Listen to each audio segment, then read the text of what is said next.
सरगोदा का शहरी अनवर उर्फ नेहरू मेहनत मजदूरी करके अपना और सिर्फ अपना ही पेट पालता है। 70-80 रोटियां खाकर भी भूख नहीं मिटती, अलबत्ता पैसे खत्म हो जाते हैं। मैं 100 रोटी खाता हूँ। मैं अगर दिहाड़ी ना लगे फिर 20-25 रोटियां खा लेता हूँ, और ये 20-25 साल से मुझे भूख ज्यादा लगती है। खाने के वक्त अनवर जिस होटल का भी रुख करता है वहां मेला सज जाता है। लोग होटल पर खाना खाने कम और अनवर को खाना खाने देखने ज्यादा आते हैं। ਅਸੀਂ ਰੋਜ਼ਾਨਾ ਵੇਖਨੇ 100 ਰੋਟੀ ਖਾਣ ਤੇ ਤਮਾਸ਼ਾ ਵੇਖਣ ਵਾਸਤੇ ਆਨੇ ਹੈਗੇ। ਰੋਟੀ ਵਾਲਾ ਪਕਾ ਕੇ ਥੱਕ ਜਾਂਦਾ ਹੈ, ਇਹ ਨਹੀਂ ਰੱਜਦਾ ਬੰਦਾ। होटल का मालिक हो या तनूर पर खड़ा नान बाई, नेहरू को देख के इनका रंग फक हो जाता है। 60-70 रोटी खा जाता, रश पै जाता, 35 खा जाएगा, 40 खा जाएगा। मुझे मुंह हो गया भी देखता रहेगा। मैं कहा बाजी और रोटी लेनी थी, और पैसे दो। कहना बाजी आज मजदूरी नहीं लगी।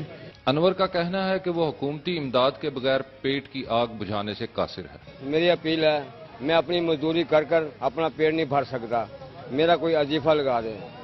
कैमरामैन तनवीर हुसैन के साथ अनीस अकरम, सरगोदा अब तक।